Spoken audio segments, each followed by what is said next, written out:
I'm Wyatt reporting for the News Forum here in Ottawa, where we had the distinct pleasure to sit down with former Israeli Prime Minister Naftali Bennett to ask him about some of the most pressing issues as it relates to the ongoing war in Israel and Gaza. Here is that interview. I'm Wyatt reporting for the News Forum here now with former Israeli Prime Minister Naftali Bennett. Thank you so much for joining us. Thanks for letting me be here. Of course. So, I suppose I just want to start out. Obviously, I'm a 15-year-old reporter. What is your message to my generation as it relates to the state of affairs in Israel and Gaza right now? Well, there's a war right now between an evil force of radical Islamic terror that wants to kill pretty much all of us being infidels, that we're non-Muslim believers. And these terrorists, and it's not all Muslims, it's these terrorists want to murder the entire country of Israel and wipe it off the earth and all the Jews just because we're not Muslims.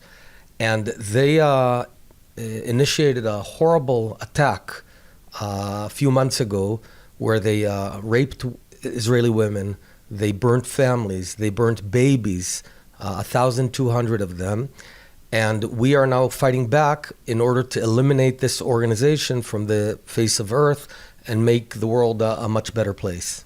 And what do you say to people who say that there is a moral equivalency, so to speak, between what Hamas did on October the 7th and then the response that Israel has initiated? Well, it's quite the opposite. They attacked us deliberately in order to kill civilians and women and children. We're fighting back, and we're targeting the terrorists. And yes, in all wars, also innocent people die when you target the combatants. And Hamas has a special method where they deliberately fight from within innocent people or civilians in order to increase the number of Gazans who die.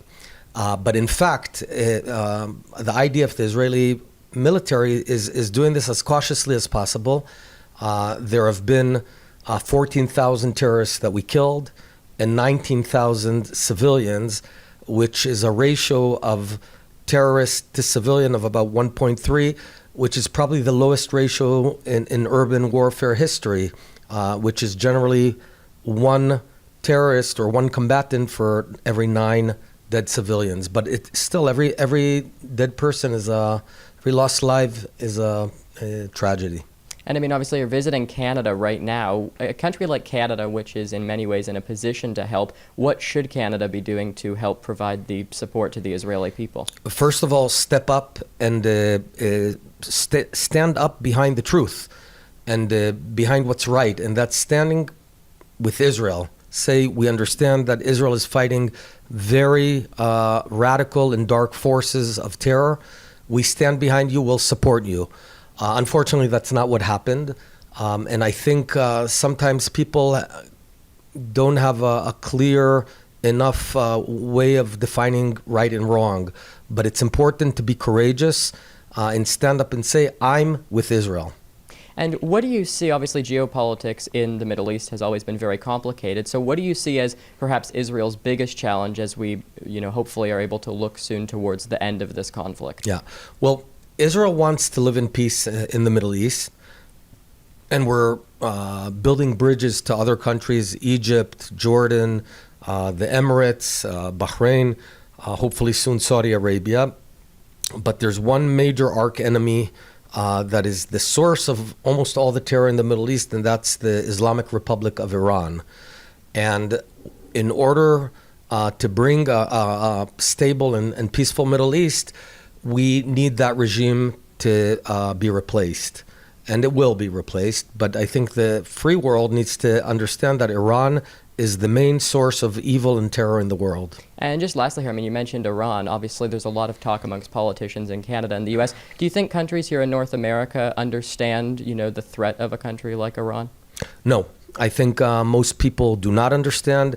You see, we're here in Ottawa right now, and looking around, everyone's peaceful here. We, in Israel, our neighbors are Hezbollah, Hamas, Islamic Jihad, ISIS, the worst terror groups in the world. If they succeed in this new method of terror, you're going to see the same terror here in the streets, and in London, and New York, and in Moscow, and in Paris. So we effectively are fighting the war against terror. We're not asking Canada to send troops or anything. We are asking for Canada to stand up with Israel. Okay, we will leave it there. Former Israeli Prime Minister Naftali Bennett, thank you so much. Thank you.